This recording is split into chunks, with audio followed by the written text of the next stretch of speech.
લીંબાયતના સંજયનગર ખાતે સુધામ પાટીલની કરાયેલી હત્યા મામલે 2 આરોપીઓને પોલીસે ઝડપી પાડી ઘટના સ્થળે લઈ જઈ રિકન્સ્ટ્રક્શન કરાવાયું હતું। સુરતના લીંબાયતના સંજયનગર ખાતે સુધામ પાટીલની હત્યા કરનારાઓને લીંબાયત પોલીસે મોડી રાતે ઝડપી પાડ્યા હતા। પોલીસે 2 આરોપીઓ બિપિન પ્રવીણ દેવરે અને રાજેશ બદાણીની ધરપકડ કરી હતી। તો ઝડપાયેલા આરોપી રાજેશની બહેનના મૃતક સુદામ પાટીલ સાથે આડા સંબંધ હોય, જેની અદાવતમાં છેલ્લા ઘણા સમયથી મૃતક અને આરોપી રાજેશ વચ્ચે ઝઘડો થયા કરતો હતો અને જે ઝઘડાની અદાવતમાં બંને આરોપીઓએ મૃતક સુદામની સરસ જાહેર હત્યા કરી નાખી હતી। તો આરોપીને ઝડપી કડકમાં કડક સજા મળે તે માટે લીંબાયત પોલીસ દ્વારા રિકન્સ્ટ્રક્શન કરાવાયું હતું।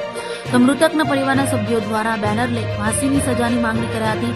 આરોપીઓનું રિકન્સ્ટ્રક્શન કરાતા લોકોના ટોળે ટોળા એકત્રિત થયા હતા અને ફાંસી આપોની માંગ કરી હતી। ગઈકાલે લિંબાયત પોલીસ સ્ટેશન વિસ્તારમાં આવેલ સંજયનગર સર્કલની બાજુમાં મરણ જનાર સુદામ હીરામણભાઈ પાટીલ નાઓનું 2 આરોપીઓએ મર્ડર કરેલું હતું। જે અનુસંધાને આજરોજ બંને આરોપીઓને ગુનાવાળી જગ્યાએ લાવી તેમનું રિકન્સ્ટ્રક્શન પંચનામું કરવામાં આવેલું છે। તેમજ મહેરબાન નાયબ ચીફ મિનિસ્ટર શ્રી હર્ષ સંઘવી સાહેબ અને મહેરબાન પોલીસ કમિશનર શ્રી અનુપમસિંહ ગેહલોત સાહેબની સૂચના અને માર્ગદર્શન હેઠળ કોઈ પણ આરોપી છે તે જો કાયદામાં રહેશે તો ફાયદામાં રહેશે, તે અનુસંધાને કડકમાં કડક આરોપીઓને સંદેશ આપવામાં આવે છે, જો કાયદામાં રહેશો તો ફાયદામાં રહેશો।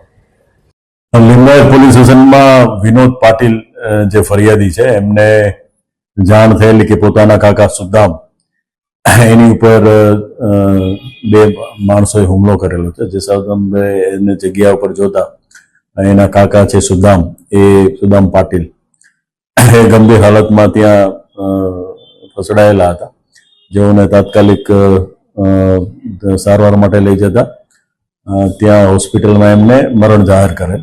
એ સંદર્ભે ફરિયાદ આપતા લીંબાયત પોલીસ સ્ટેશને એક મર્ડરનો ગુનો દાખલ કરેલ છે।